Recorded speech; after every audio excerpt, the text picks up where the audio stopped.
Hey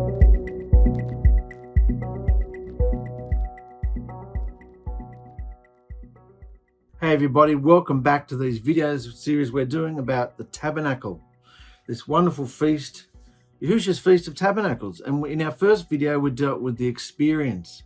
You got to come through the experience of Messiah to even understand, what these feasts are all about. No one else has any right to be even going near these feasts. These are Yahusha's feasts, as mapped out from the very beginning. No one else has the right to partake of them. And in our last episode, we dealt with trumpets. The trumpets of communication, how we are to communicate with Yahusha and him with us. And of course, everything in Israel about the Day of the Trumpets was to announce, get ready, the Day of Atonement is coming. The great annual year of cleansing is day, year, month. The great annual time of cleansing is coming. So that was the main thrust of this. So today, there's a fair bit of writing. I don't want to waste any time. We're getting into atonement today. The Feast of Atonement, which is coming up in a few days. Episode 3, Atonement. Everything was pointing to the atonement. So what was this Day of Atonement in Israel all about? We want to look at the shadows. We want to dissect the shadows, really take a good look at them so we can know what it means to us today. We come now to the most solemn of all feast days, the Day of Atonement. A day of national and sanctuary cleansing. National and sanctuary cleansing. On this day, the special sacrifices that were offered for atonement were 2 goats. 1 goat for Yahuah and the other goat for Azazel, like a scapegoat. 1 goat was slain. The other goat was taken into the wilderness by the hand of a fit man, taking away the sins of the people. On this day only, which took place but once a year, the high priest entered into the most set-apart place of all, within the veil, with the blood of Yahuah's goat, the purifying sin offering. So 2 goats. 1 was slain, and this is the blood that the high priest is taking into the most set-apart place within the veil. And the other goat, afterwards, which we'll see, was told to get lost.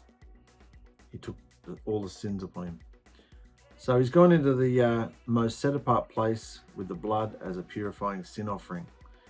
Here, and this started off with Aaron, and then it became his sons as the high priest. Here he sprinkled the blood on the mercy seat, the blood of the purifying sin offering on the great Day of Atonement. Most translations just call it a sin offering. That's just stating the obvious. What did it do? It purified. It's a purifying sin offering on the great Day of Atonement. This brought about the cleansing of all sin, all iniquity, all transgression.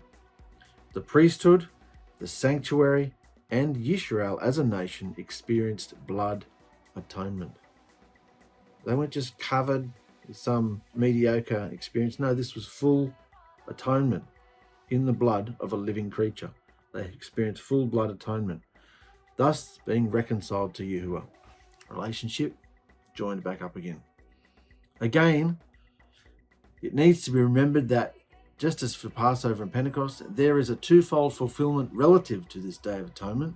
Twofold. That which finds its fulfillment in the person and ministry of Yahusha, historically, and that which finds its fulfillment in the believers, individually, and in the bridal fellowship, corporately, both in the present and future, experientially. Got that? So Yahusha fulfilled it, but also his people are going to fulfill it as well. But it's a 2-part fulfillment. Can't just be him, because he was perfect. He did it all. His body, his people, his bride are going to see it through till the end, because he's within them. There is absolutely no doubt that full and complete atonement has been made by Yahusha Messiah on the torture stake. But there is also no doubt that most of the bridal fellowship have never fully and completely appropriated and received all that the atonement has provided. Why? Because it is the experiential activation of the atonement. How do you experientially activate your atonement? The fact that you've been cleansed, how do you activate that and live it? It is experiential activation of the atonement in overcoming sin and evil in our earthly fleshly bodies that constitutes the Day of Atonement in the Bridal Fellowship. If sin ain't being overcome, and everyone's just buggering around doing whatever they want, then you're not really partaking and coming into the full experiential experience. Because that's the complete fulfillment. Yahusha fulfilled it. He was perfect, and yet he went there on the altar. So unless a bridal member, a sincere, genuine applicant, goes on the altar picking up their stake and following him onto the altar, they won't experience the fulfillment of this. Because it's only experienced in death. You got to die. Let's look at this Day of Atonement, the shadow, a bit more. The Day of Atonement was the most solemn of all days in Israel. As with Passover, sheaf of first fruits, and Pentecost, so with the Day of Atonement. This day was a literal 24-hour day in Israel, in which significant events took place. The prophet Zechariah, in prophesying of this day, said, "And I will remove the iniquity of that land in one day." One day. The scriptures often use the word day in both a literal 24-hour day meaning, as well as an indefinite period of time, as the following references clearly show. In Proverbs 4, light that shines more and more until the perfect day. John 8, Abraham rejoiced to see my day. Hebrews 10, the believers are to gather together, and the much more as they see the day approaching, general amount of time. 2 Peter 1, the believer is to watch and as he sees the day dawn and the day star arise in his heart. Ephesians 4, the believer is sealed unto the day of redemption. Most of the time, though, if it says a day, it's talking about a day, 24-hour day. Consistency of interpretation will show that as each of the feast days were literal 24-hour days in Israel's history, so they are also in bridal fellowship history. A day is a day is a day is a day. But of course, once the initial day has been ushered in, it remains open to all who will believe and enter into the feast. What does that mean? Well, Passover took place on a literal 24-hour day, yet this feast has been open ever since to all who will believe and repent. Throughout history, it's been open. This feast is available for people to partake of experientially. Pentecost took place on a literal 24-hour day, and this feast has been open ever since to all who will believe and enter into it. So it's the same with the Feast of Tabernacles, with the Day of Trumpets, Atonement, and Tabernacles proper. Several things should be noted about this day. It was a day of set-apart assembling. Like every other feast day, the Day of Atonement was a set-apart day to assemble and a Shabbat rest. No servile work was to be done on this day. So serious was the command that if any person did any work on this day, he was to be cut off from the people of Yahuah. The Day of Atonement was to be kept from evening to evening. The same truth is applicable here as for other feast days and Shabbats. Israel had to cease from their own works and rest in the work of the atonement. Cease from their own works and rest in the work of the atonement, the work of the high priest in sanctuary service. Likewise, for the believer today, there is true rest in Yahusha's finished work. True rest in Yahusha's finished work, if you activate it. It is not by our own puffed up efforts or works of self-righteousness, but it is what Yahusha has done in his atoning work. That's part one, and that's what started this whole process off. We can't just leave it at that. We've got to follow him to the death as well. Death of ourselves.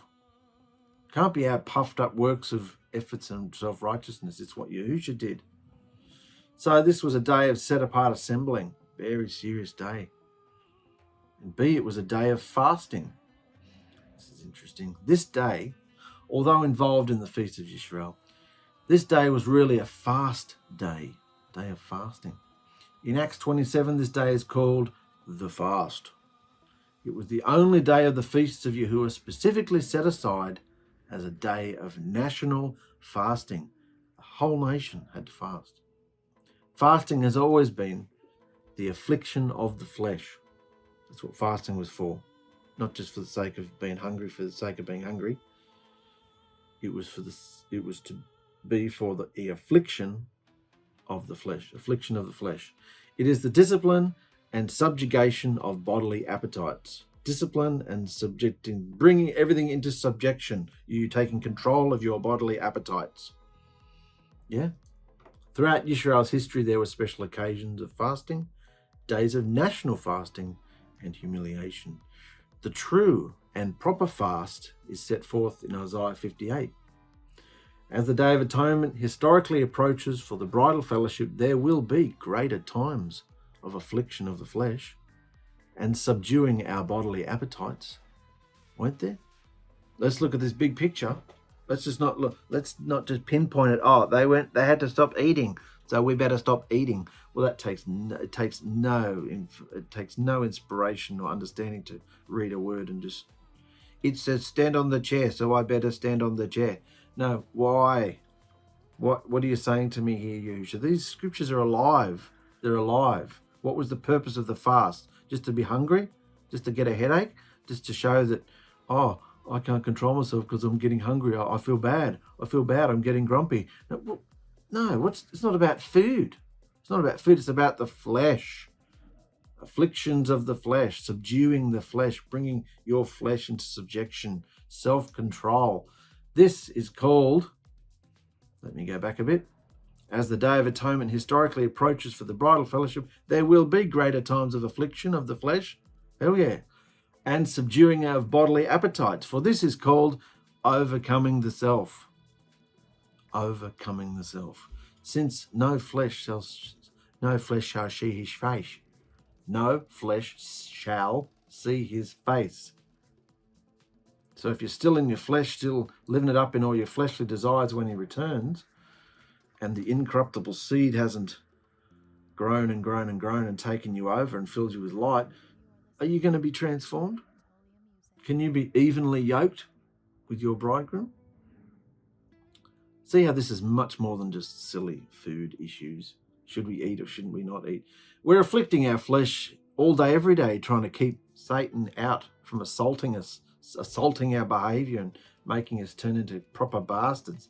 You know, that's afflicting the flesh every day, and that's what this feast shadows. That's what it was for, to show us. Yeah. This day was a day of affliction of the being. We're going more into the subject again. This day was also a time of being afflicted. Being affliction, which was linked in this day of fasting and prayer. On this day, the Israelites humbled themselves before Yahuah in national repentance and humiliation as they sought Yahuah. This was a day of humbling yourself, repenting, seeking Yahuah. Yahuah uses being affliction to draw us to himself. Any person who refuses to afflict their beings in Israel were cut off. All needed to accept the dealings of Yahuah. Being affliction deals of that judging of ourselves so that we are not judged of Yahuah. I mean, this all speaks Hebrews 12 at me. Hebrews 12. The days are at hand when the followers of Yahusha will need. The days are at hand when the followers of Yahusha will indeed fast and afflict their beings. For while his spirit lives within them, the bridegroom Yahusha is still away. His spirit might live within us, but the bridegroom's still away. So there will be a time for fasting and afflicting their being. They will not throw their desires and fleshly appetites on the altar of sacrifice, but once a year though. Forget fasting once a year. Forget afflicting your being once a year. No. They will not throw their desires and fleshly appetites on the altar of sacrifice, but once a year though. For their narrow path of overcoming all the worldly evils from assaulting their behavior, this is a battle fought every day. This is a daily battle. So while this feast reminds us of this, it ain't about food. It's nothing to do with fasting. It's nothing to do with that. It's about putting off the flesh, following Yahusha to the death of you, so that a new behavior can come forth. That's where I stand on this feast. It's not about blowing literal trumpets. It's not about literally fasting. You know, we don't go out and cut a literal lamb up, do we? And take that into and sprinkle it on our hearts. This is a set apart place, isn't it? We're going to take a literal lamb. Well, if you're going to follow this shadow course to its conclusion, you end up ridiculous, don't you? You got to sacrifice blood. Yeah, you're going to blow a proper trumpet or a shofar, ram's horn. It's got to be an authentic one from a real ram from Israel. You can't be from. See how ridiculous it gets. This was a day of solemn assembly. The Day of Atonement was also the calling of a solemn assembly.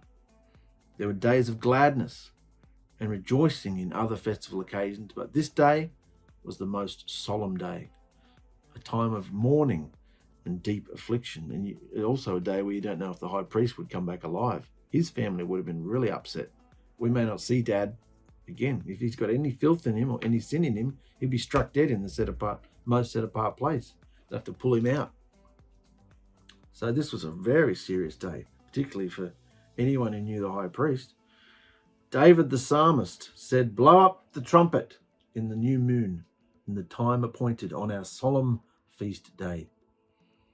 The bridal fellowship also may expect times of solemn assembly, when Yahusha calls by the trumpet voice to affliction of being. Hard trials. There's many times in our walk where the trumpet blows in our ears. Yahusha is in our ears and he's belting us around. He's showing us things through his trumpet voice that this is a time for you to afflict this is a time for you to die. Shut your mouth. Get down. Stop this, stop that. Affliction of being. Hard trials. He puts you in hard trials and tests.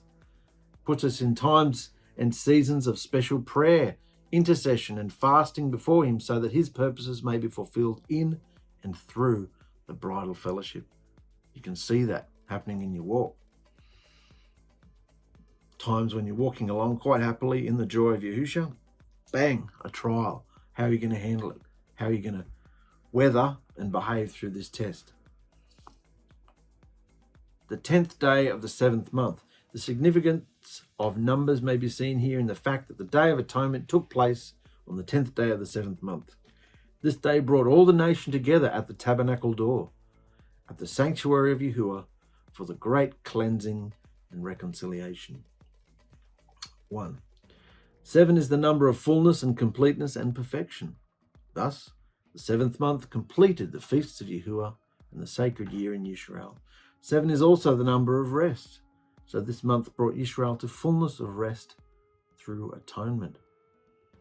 10 is the number of testing, trial, law, and order, and also responsibility before Yahuah. The 10 days between the day of blowing of trumpets and the Day of Atonement were days of preparation, and all were responsible to be ready for this day, ready to get the sin out of your home, get the leaven, everything. Leaven specifically mentioned in Passover, but sin, they had to be prepared because this is the day where the nation would be judged, and the nation would also be brought before Yahuah by the high priest. And what would Yahuah do about it? Hopefully he would cleanse them. Atonement ceremonies. Leviticus 16 gives to us the intricate details of the ceremonies which were to be fulfilled on the great Day of Atonement. The symbolic significance all point to the work of Messiah historically, and then to his work prophetically in his bridal fellowship. We consider the old blood covenant typical ceremonies of this day and what it meant to and in Israel, and then see how Yahusha fulfilled it in the new blood covenant and what it means in and to the bridal fellowship, which is his body. So we're going to look at the shadows first and then see how it affects us in its fulfillment. Firstly, the golden censer ministry. See this thing down here? He's got a golden pot full of incense. Yahuah commanded that Aaron not come into the most set apart place at all times, but only on this one day during the year. Even then he was to take the golden censer and with his hands full of sweet incense, bring it within the veil. As he entered within the veil, placing the incense on the fiery coals of the censer, a cloud of incense ascended, covering the ark of esteem. Aaron dare not enter into the most set-apart place of the tabernacle without the rising cloud of incense. The shadow and symbolism of the incense is clearly interpreted for us in both Old and New Blood covenants. Incense and its ingredients always speak of prayer and its essential ingredients. Aaron the high priest shadows the ministry of the mediator and intercessor, bringing the nation before Yahuah. David said, "Let my prayers be set forth or directed before you as incense." Rising incense speaks of the ascending prayers of the believers before Yahuah. This finds its fulfillment in Yahusha and his bridal fellowship. Messiah Yahusha is our mediator and our intercessor. He ever lives to make intercession for the believers according to the will of Yahuah. Since Yahusha's ascension to the throne of his Father, the prayers and intercessions in behalf of his own are presented continually in the heavenly and true sanctuary. The prayers of the believers also ascend within the veil, acceptable through Messiah. It is in prayer and intercession that the believer approaches Yahusha. At the first coming of Yahusha, there was a revelation given to Zacharias at the golden altar of incense, while the multitude were praying outside. As the second coming of Yahusha approaches, the spirit and behavior of prayer and supplication will again increase in the bridal fellowship, The book of Revelation intimates this as it alludes to the Day of Atonement ceremony in the passage. Thus, in fulfillment of the golden censer ministry, we see the prayers and intercessions of both Yahusha and his bridal fellowship. All will increase as the final Day of Atonement approaches at Yahusha's return. That's what we're looking for, the final Day of Atonement when Yahusha returns. Yeah? So that was the incense, the burning of the incense, the censer. Let's look at the washing. Of course, that's all about our prayer and communication. What's going on through this portal here?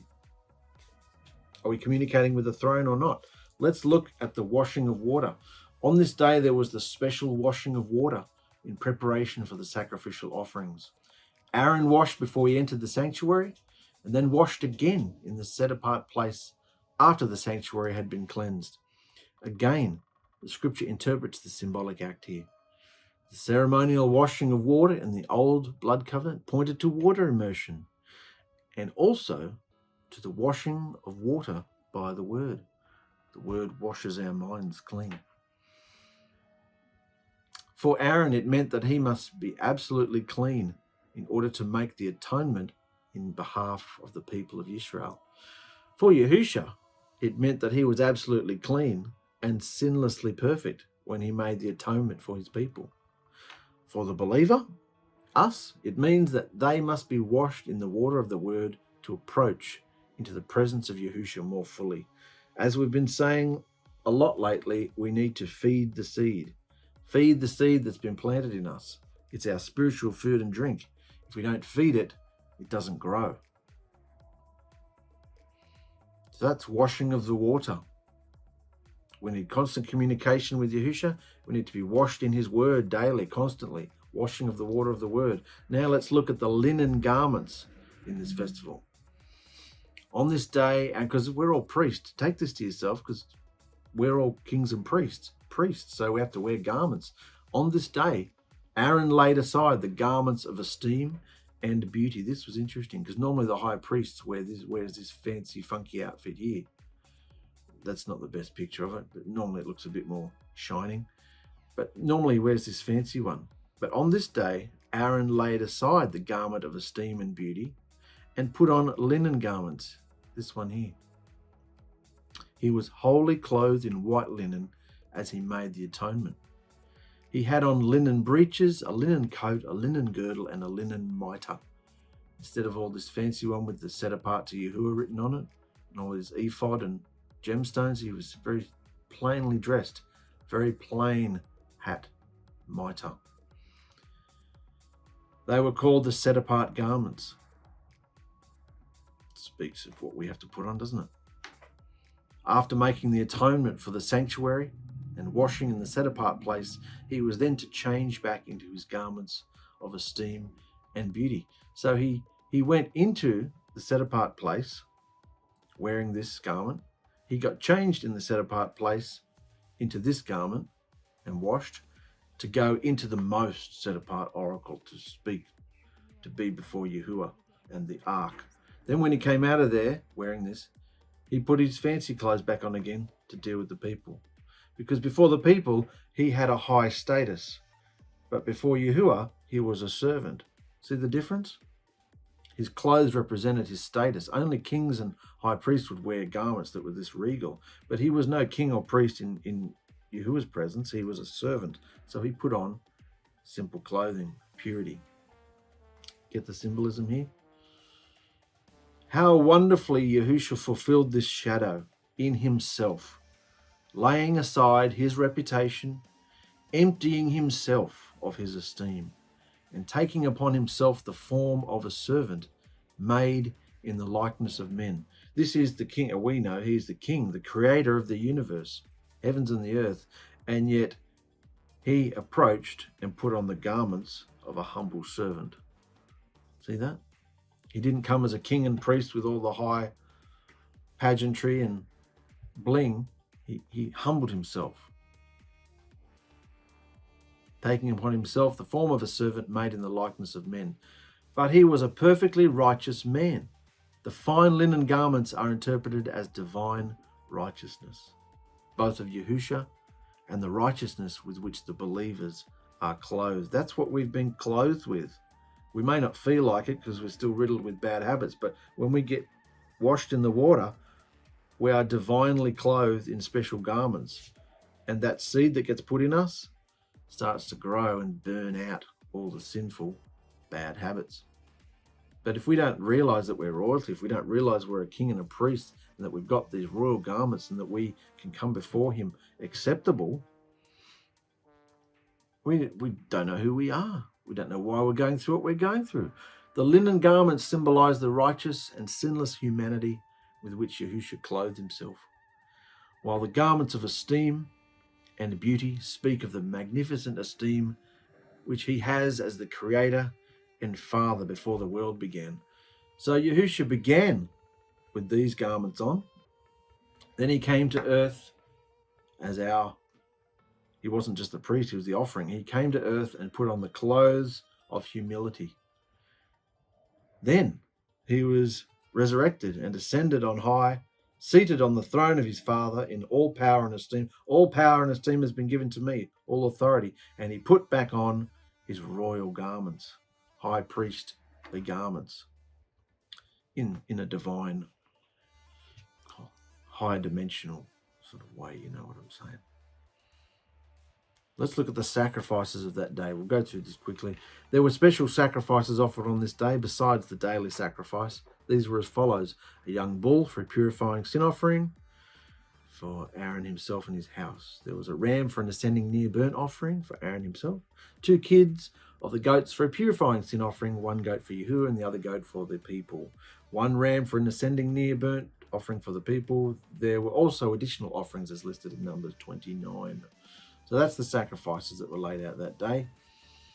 The atoning ministry, the actual work of atonement, falls into 3 main areas: that which pertains to Aaron and his household, that which pertains to the nation, and that which pertains to the sanctuary. So let's look at those 3 areas. Talking about the atonement, what the atonement actually did. It affected Aaron and his household, it affected the whole nation, and then it affected the sanctuary itself, temple or tabernacle. Let's look at these 3 things. Firstly, atonement for Aaron and his household. Aaron, first of all, offered a bullock for him. He offered a bullock for a purifying sin offering for himself and his own house, thus making atonement for his own household.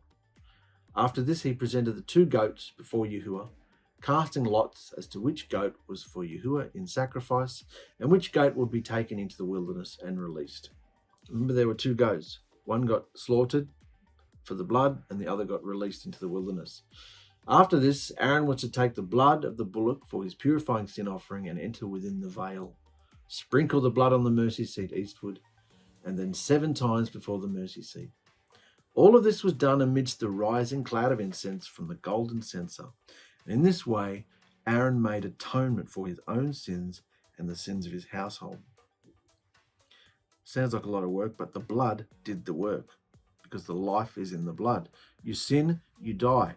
Okay, I don't want to die. Someone else is going to die something else is going to die in my place. In this case, it was a ram. At this point in history, understand the atonement? Atonement simply means replaced with blood. Blood atonement, blood purified. Aaron then killed Yahuah's goat for a purifying sin offering. This was the offering for the people of Yisrael.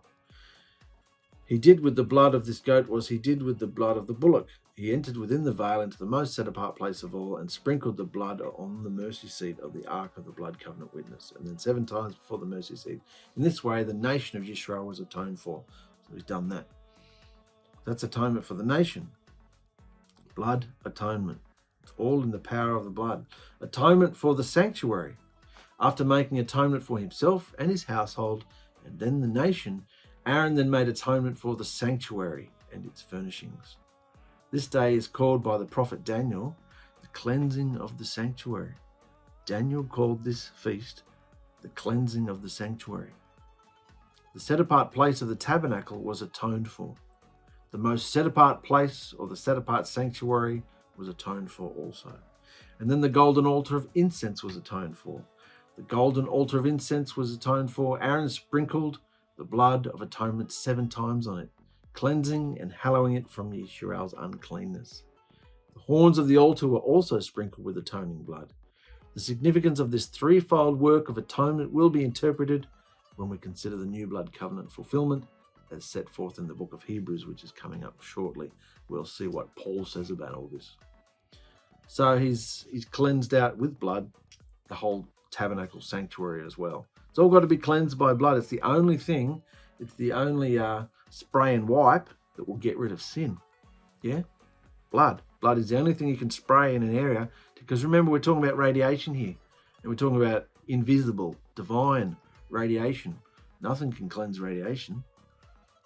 You know, it's sin. You've sinned, so the only thing to get rid of it is blood. Aaron alone makes the atonement. There he is. Poor bloke, look at him going up there, not knowing if he's going to come back. When Aaron the high priest fulfilled the atoning work, he was to enter alone, and no person was to be with him. He ministered alone in the supreme work of reconciliation. None could help him. So, it pointed to the fact that only Yahusha alone could reconcile mankind to Yahuah. Of the people, none could be with him or help him. Even in his second coming, there are areas of judgment that he alone will perform. And we've been reading a lot about the judgments in Revelation, but there are certain things that he alone can only perform. And it's not written here, but I'm going to add to it, for us priests as well, most of what we do is alone. And that's exactly how Yahusha wants it. So if you're looking for like-minded, you can look for like-minded believers and be encouraged and have a good laugh and encourage one another, but your relationship in the portal, day to day, moment by moment, thought to thought, is alone. You are alone. And many a time when you look out your eye holes at people, even those in your own family, you will feel alone as far as earthly companionship is concerned, because that's how Yahusha wants it. You can see what you can see. Keep going. You're never really alone with Yahusha. So understand, kings and priests and the high priest in this situation had to do the work alone. Yahusha had to do the work alone. You have to do the work alone within you as well, the work of overcoming. You got to do the work if you want to see the results. Alone.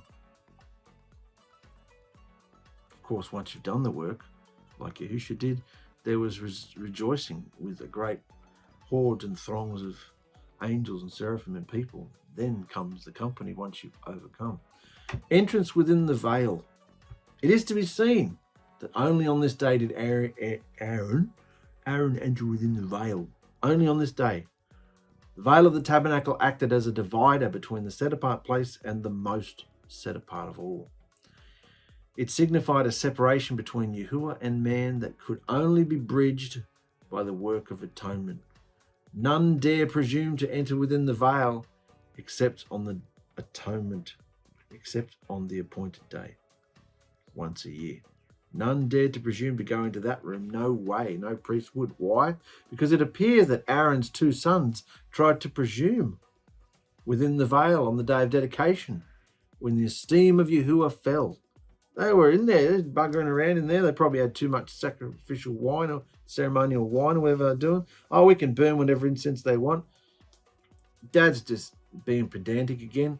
Just take some of this incense and burn it. And they wandered through into the curtain. Why not? And they were struck dead. This is no laughing matter. For this sin, Yahuah judged them with death and then gave the details of the Day of Atonement with how Aaron should come within the veil. That was the order. Day of dedication of the tabernacle. Next day, his sons were struck dead. And then Yahuah gave the instructions. Clearly they still don't have the point. I've got to tell them about this blood some more and the atonement so they understand. You can't just walk into ground zero of a radiation bomb, You can't do that. You'll be struck dead. Only Aaron could come in within the veil. The book of Hebrews takes this up for us and shows us how Yahusha has entered within the veil and made it possible for the believer to do so also, because he is the forerunner. We'll get into this a bit more. Still looking at the shadows. The 7 times sprinkling of blood. The sprinkling of the blood 7 times on the mercy seat was prophetic of perfect atonement. 7 is the number of perfection. Atonement that Yahusha would bring to his people. Throughout the scripture, the theme of the 7 times becomes prophetic of the end of the age, and that which finds its ultimate fulfillment in the 7th day of Yahuah, the kingdom age of eternity. The following are some of the examples of these 7 times prophecies. The number 7 speaking of fullness, perfection, and the close of the present age as ushered in by Yahusha's coming. Number 1, Jacob bowed to Esau 7 times. 2, blood was sprinkled 7 times. 3, Israel was punished 7 times for her sins. 4, the walls of Jericho were compassed about 7 times before its collapse. 5, Elijah prayed, and then after 7 times, great rain fell. 6, the furnace of persecution was heated 7 times when Daniel's 3 Hebrew mates were cast in and preserved. That was Shadrach, Meshach, and Abednego. 7, Naaman immersed himself 7 times before his healing took place. 8, oil was sprinkled 7 times in the cleansing of the leper. 9, forgiveness is to be beyond 7 times. How often should I forgive my brother? 7 times 70 daily. Thus, the 7 times sprinkling of blood becomes symbolic and prophetic of the perfections that the blood of Yahusha will bring to his bridal fellowship in the end times and at his coming. So, yes, there is a burden upon the believers to take this seriously and overcome the flesh, but the burden has already been, part way mostly, met by Yahusha, who shed his blood, who washed us in his blood, and has filled us with his spirit, which gives us the power to do aforementioned overcoming. Yeah? So, see how it works? He will give us the power. He will bring forth the perfection in us. But we've got to be a willing participant and actively strive to enter the narrow gate and overcome. In the Passover feast, the blood was sprinkled upon the door. In the Pentecost feast, the blood was sprinkled on the people and the covenant book around Sinai. In tabernacles, the blood was sprinkled 7 times on the mercy seat. The Day of Atonement in the bridal fellowship will be the fullest manifestation of the power of the blood of Yahusha. It will bring the bridal fellowship to perfection, making an end of all sin, all iniquity, all transgression, and all sins, even sins of ignorance, and all uncleanness. We will become perfect. We are becoming perfect. Why? Because we want to. Previously, before, we didn't want to. We loved ourselves, our own way more than Yahusha. But as we go on, after a while of being immersed and the flogging and chastisement and the joy and fulfillment, contentment you get in his word, you don't want to sin. So in that as well, look what's happening in the bridal fellowship. He's bringing the perfection in. The scapegoat, this was really interesting. When the atonement was completed, as to his household, the nation, and the sanctuary, then the alive goat, remember there were two goats. One was killed for the sanctuary and for Aaron to take in with him. Then there was another goat that was alive. So when the atonement was completed, then the alive goat fulfilled its function in the ceremony. What's the point of having an alive goat? After Aaron had come out of the tabernacle of the congregation, he then laid his hands on the head of the alive goat. There's a good picture of it there. He's putting his hands on the head of this goat. As he did this symbolic act, he confessed over the goat all the sins, iniquities, transgressions, and uncleanness of Israel. When this was completed, the scapegoat, or goat for sending away, or goat of Azazel, some say, this goat was taken by the hand of a fit man into the wilderness. The goat was to bear away all the iniquities of the people into a land uninhabited, or a land of separation. There, the fit man was to release the goat into the wilderness. Upon his return to the camp, he was to bathe himself wholly in water and then take his place in the camp of Yahuah and of Israel. So it's resembling the sin being taken out of the camp. Get rid of the sin from the camp. Bodies without the camp. After the scapegoat had been sent into the wilderness by the hand of the fit man, Aaron entered into the set-apart place again, washed himself and changed his garments again. Then he took the fat of the purifying sin offering, that was the first goat, took the fat from that offering, burnt it on the altar in the outer court, for the fat belonged exclusively to Yahuah for his altar. However, the bodies of the purifying sin offering, both the bullock and the goat, were taken by a fit man outside the camp, where all were burnt up. The skins, the flesh, the dung were wholly burnt. The person who did this was then to return to the camp, wash his clothes, bathe his flesh in water, and then enter again into the fellowship of the Israel nation. So, a lot of bloodshed, a lot of carcasses on this day. But what did it all mean? This is where it comes together beautifully. In writing to the Hebrews, Paul takes this up and clearly shows how Yahusha fulfilled the purifying sin offering.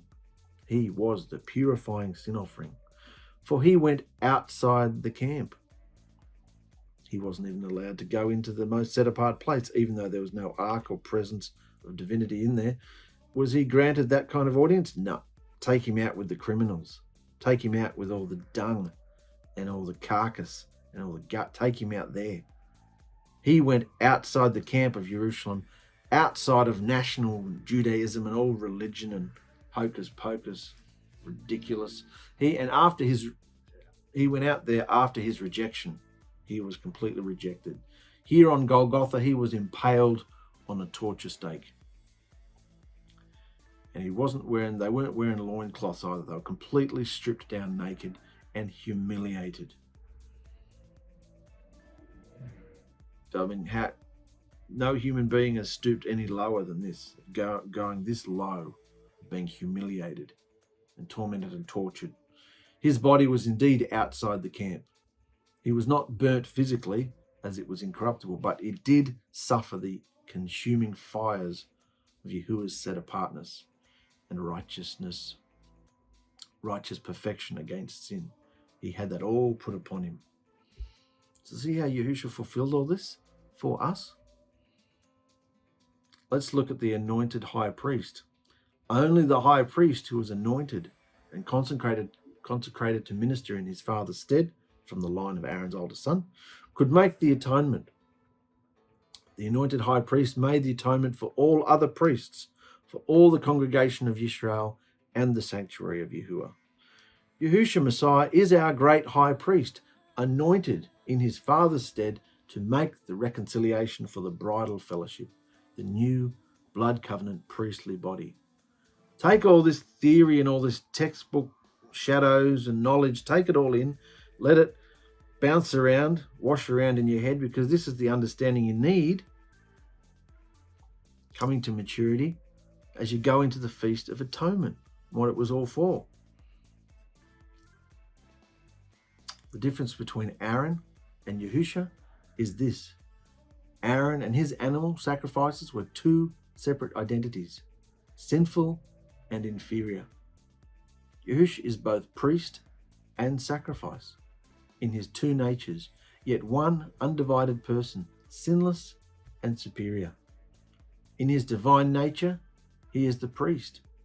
In his human nature, he is the sacrifice. Thus, Yahusha the priest offered himself, the sacrifice, for us. He didn't have to be roped up and taken and forced to the altar. He went voluntarily to the altar, sacrificed himself because he was the priest and the sacrifice. An everlasting statute. The Day of Atonement ceremony was to be an everlasting statute in Israel on the appointed day of the year. I found this very interesting because anywhere it says everlasting, you think, we should still be doing that today. Blowing shofars was an everlasting. We should be still blowing shofars today. Trumpets, whatever, what have you. Atonement, bloodshed, still happening today. Everlasting. Look at this. Anything under the old blood covenant that was everlasting can only find its true fulfillment in and through the new blood covenant and everlasting life as found in Yahusha Messiah, because Yahusha was everlasting. Everything that came before him pointed to him, and everything that he did was for life, everlasting life for his bride. So do you see how by understanding Yahusha and what he did, and then what he's doing in us today, behaviorally, because that's the only form of worship he accepts, you are actually doing this everlasting feat. You are actually carrying on the everlasting part because you're doing the part that meant something, not the silly shadows, not the chair and the table and the wall and the broomstick and the blood and the leaven and the trumpet and the sukkah. See, you actually, what was it shadowing? Yahusha. That's the part that counts, the everlasting part. That's the part that's going to go on to everlasting eternity, yeah, with him. Do you think we'll actually be living in sticks and sukkahs and blowing shofars and all that? No. All of the things pertaining to the old blood covenant were temporal and shadows. But the things under the new blood covenant are spiritual and eternal. Yahusha Messiah lives in the power of an endless life, and in it only, and it is only in this way. He lives in the power of an endless life, and it is only in this way that the atonement be an everlasting statute. How else can it work? We're forbidden for shedding blood of an animal anymore. He paid the ultimate price. He's the last great sacrifice. So that was the greatest sacrifice, the greatest shadow, wasn't it? All the animals coming before him. So why would you do any other stuff either? The redeemed will eternally remember the atoning work of Yahusha, thus fulfilling the everlasting statute of the Day of Atonement. I hope you're getting this. The shadows have been fulfilled. Even though he hasn't come back yet to literally, physically fulfill, burn the earth, transform, bring it all into the new heaven, new earth experience with the new Jerusalem. Even though that hasn't happened yet, he's done the work, and that seed is in us. That perfection, that eternal life seed is in us, growing and working. So why would you do childish shadows? Move on. Atonement for sins. In the ceremony of the Day of Atonement, all iniquities, all sins, and all transgressions, as well as all uncleanness, were fully atoned for. The ministry of reconciliation took care of all these evils in the nature of fallen man. Each of these words shows some facet of the fallen nature of man and that which needs the atonement or the reconciliation. I think we know this. We'll go through it quick. He got rid of the iniquity, vanity, perverseness of spirit. He got rid of sin, to err, miss the mark, go astray, to fall. He got rid of transgression, rebellion, lawlessness, deceive, trespass. He got rid of uncleanness, foulness, defiled, pollution, morally and physically. Yahushua Messiah, by his own sinless and atoning blood, has provided cleansing and reconciliation for his people. By the power of his redeeming blood, all sin, iniquity, transgression, and uncleanness shall be fully cleansed from the bridal fellowship through the great day of atonement, and also completely at the coming of Messiah. Got it? We get it. We got it. Yahusha did it. It's amazing. This is what I want to look at now, because this brings it right into the work of our brother Paul, and it makes it alive to us. There is no mistaking the interpretation of the ceremony of the Day of Atonement. The new blood covenant, especially in the epistle to the Hebrews, is basically given over to the symbolic significance of this day. It's all about atonement. Hebrews is all about the Day of Atonement. That's what he's trying to say in flowery words. The book of Hebrews is all about the Day of Atonement.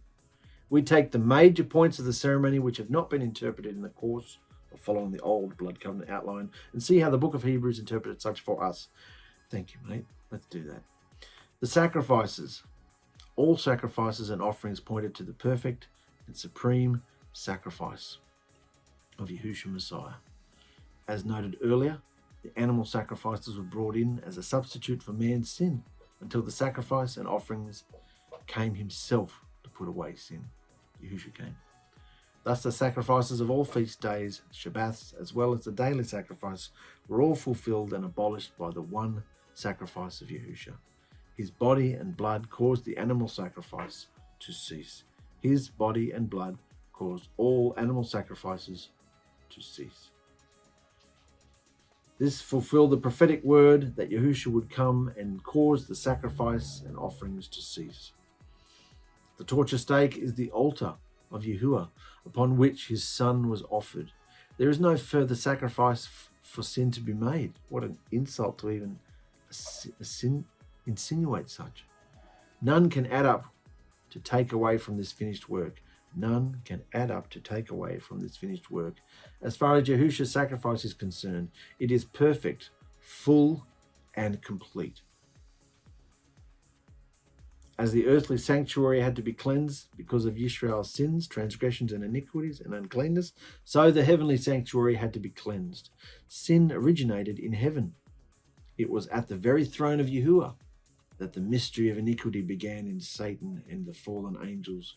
The heavens have been defiled by sin also. We know that. Job himself said, "The heavens are not clean in your sight." It is not that the angels will be redeemed, for they sinned as spirit beings in the blazing white light of Yahuwah's set-apart perfection, and Messiah did not die to redeem them.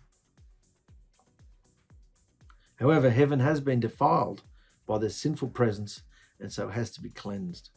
So the power of the atoning blood of Yahusha accomplished this when he appeared as the slain lamb and kicked Satan out of the heavenly sanctuary. How amazing was that? We've been dealing with that in Revelation. The power of the atoning blood of Yahusha accomplished this when he appeared as the slain lamb and kicked Satan out of the heavenly sanctuary. It wasn't just about cleansing earth, cleansing us. It was about cleansing the heavens as well. I mean, what grand fulfillment was that? That was the power of the atonement there, to cleanse and kick out Satan for good. At this time, the heavens are told to rejoice because the accuser of the brethren is cast down. The believers are overcoming through the blood of the Lamb and the word of their witness. It is here that the atonement manifests its supreme power in the cleansing of the heavenly sanctuary, of the presence of the originator of sin in the universe. Aside from the cleansing of the heavenly sanctuary, there is another aspect of the truth of the sanctuary, which pertains to the bridal fellowship. Here we go. Which is Yahuwah's sanctuary, his earthly temple, his dwelling place by the Spirit. This is what we're looking for. What does it mean to us as his living tabernacles, temples? Tabernacles and tables. The bridal fellowship has yet to come into the full power of the atoning work, as we said above, which was accomplished on the torture stake. We've yet to come into that fullness. As far as Yahusha is concerned, all was finished at Calvary. Yahuah saw a finished work. This is spoken of as judicial truth. But as far as the believer is concerned, individually, and the bridal fellowship corporately, many have yet to enter, by belief, into that finished work of experiential truth.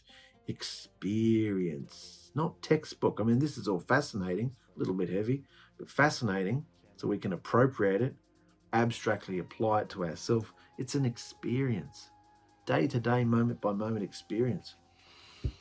And many are not entering into it. Even though they've been washed by the blood, got the Spirit within them, they're not going on to tabernacles. They're not experiencing the trumpet call, the atonement. They're not entering into this day-to-day experience. They'd rather just sit back and be deadhead shadow worshippers, blowing shofars and idiots. For while Yahusha has indeed done his part, pay attention to this, while Yahusha has indeed done his part in cleansing our earthly bodies so that we may approach him, we are yet to fully overcome and stop that which causes defiling from entering us through temptation and bad habits and desires. He's cleansed us, but it keeps coming back in because we let it. So he's done his part, enough that we can enter boldly, but before the final judgment, we've got to be clean. The more we overcome for Yahusha, the greater the fulfillment reflected in this Feast of Atonement. Got that? The more we actively overcome, actively put his word to every thought, every situation, the more we do that, that's called overcoming. Because while you're doing that, there's no room for any evil or pestering. You're actively putting Yahusha's word to your life. So the greater the fulfillment, which is what this Feast of Atonement is all about, being washed and atoned and allowed access. We enter into the experience with him. The greater the fulfillment in this feast, and the more we enter into experience with him. And of course, its outward manifestation is the behavior of love. That's what this is all about. How do you know if someone's going through this experience? You'll see the love starting to shine from them. They're becoming a different person. The barnacles, the harsh, coarse, rough edges around them start to crack off. When Yahusha died on the stake, the veil of the temple was miraculously rent from top to bottom by Yahusha himself. It signified that the way into Yahuwah's presence was now open to all who believe in Messiah. Believers can come to Yahuwah through the veil of Yahusha's flesh and blood. Believers can come to Yahuwah through the veil of Yahusha's flesh and blood, because it's him. The rending of the veil of the temple was connected with the rending of the veil of Yahusha's flesh, the Messiah's temple. What does it say about our flesh? What has to happen to our flesh? When Messiah ascended up on high to heaven, presented his blood, and then took his place on his Father's throne, this fulfilled the type of entrance within the veil. Yahusha ascended on high and entered within the veil of the heavenly sanctuary. He is now there and remains within the veil, hidden from human view. He's hidden. At his second coming, he will come forth from the heavenly sanctuary in flaming fire and a steam to receive his own unto himself and judge all outside himself. That invisible seam of the dimensions will unzip and he will just come through. And anything that's imperfect, dirty, unclean, will be frackled up. Yahusha is risen, ascended, and esteemed as the forerunner into the heavenly sanctuary within the veil. He is the first fruit of many more to come. This is the order of Melchizedek, kings and priests after the order of Melchizedek. Others will follow him, the forerunner. This was Messiah fulfilling the Day of Atonement in the heavenly sanctuary. Got it? This is how he fulfilled it. We've talked about how we activated in us, but look what he did. In his ascension to the Father's throne into the heavenly sanctuary within the veil, we see the actual atonement and the real effect of the atonement. What was the real effect? Satan was booted out, rendered powerless. Got that? I mean, he's still got power, but the power within us is greater than him. It wasn't like that before. He had ownership of the world, but Yahusha came back and appeared as the lamb freshly slain and booted him out, presented his blood. That was the power. That was the atomic bomb that went off in the heavens, and everything unclean was kicked out, doors shut, locked, latched, everything. Satan could not get back in. And now he's rendered powerless. We are human, so we have less power than him, but the power within us is greater than him. We have the power to say, no, I'm not going to be a slave to your thoughts. I'm not going to do what you want me to do. See the power of the atonement? It's through that blood. They overcame him by the blood of the Lamb. They overcame the dragon, us, by the blood of the Lamb, by the word of their witness. I'm not going back there. No, thank you. No, get lost. That's your word of your witness, what you've been through. No. In his ascension to the Father's throne in the heavenly sanctuary, within the veil, we see the actual atonement and the real effect of the atonement. The atonement then was the official presentation of the blood of Yahusha at the throne of Yahuah in heaven. The effect of this in the bridal fellowship and upon all believe is the reconciliation. How amazing. Reconciliation being coming back together, the bridging the gap that was broken at creation, after creation when sin came in through Adam and Eve, that reconciliation, bridging the gap between the dimensions. And we can, through that portal, zip through. Not ultimately fulfilled and consummated yet, but we still have a portal door to go zip in and out through his blood. The ultimate of the Day of Atonement will bring about full reconciliation of man with Yahusha. The ultimate of the Day of Atonement will bring about full reconciliation of man with Yahusha, both Creator and Redeemer. The torture stake was the brazen altar where the sacrifice of Yahusha took place. The throne was the ark of the blood covenant witness, where the sacrifice of Yahusha, his body and blood, were presented. This is the ultimate understanding of the Day of Atonement. This is the ultimate. There's no other understanding to have about the Day of Atonement than this, having it alive, active within you, that blood pumping through you, actively making decisions for you, your behavior, helping you get self-control and the fruits within you. This is the ultimate understanding of the Day of Atonement, for only by being cleansed and then being trained to run our race of overcoming will the bride ever get to experience the fullness of the access made available by the perfect blood of our Passover lamb. What's the point of having a secret portal, bridge, secret place to whip in and out to Yahusha, to his throne room, if you never go in there? Because you're too busy looking at the world and the bling and listening to all the things and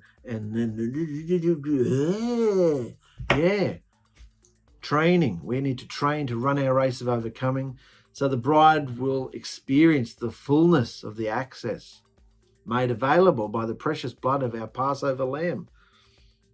That was the whole purpose of his blood, to make access. This is the practical application. Isn't that a relief? We're at the last bit.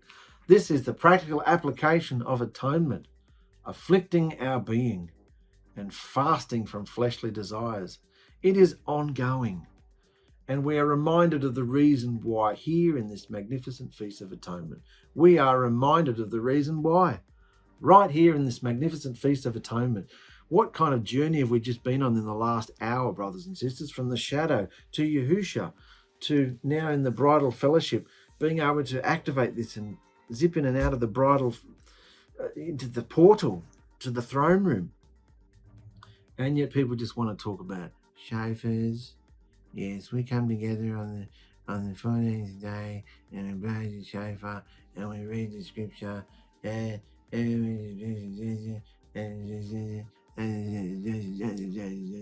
yet look at this amazing stuff that Yahusha's doing. Whackheads. Can you see how there's life to be had in Yahusha's bride, away from all that religious nonsense? Oh, but it's written in the scriptures. Yeah. So are a lot of things that should be left 4,000 years ago, because we're looking at Yahusha and the life he presented. Anyway, I'll be back shortly to discuss tabernacles the last day of the feast, the week of tabernacles or booths. And then we've got one more video after that talking about the prophetic feasts. So there'll be 5 episodes in this series. That's enough for now, brothers and sisters. Chew on that. Watch it again if it... I know I moved quickly through it, but I didn't want it to go for too long, and there's a lot of content. But I'm just loving it, how just to see what Yahusha did. The power is in his blood. So seize it, have it. You've got the power over sin and death from coming into you. Stop it from assaulting your vessel. Do it. See you later.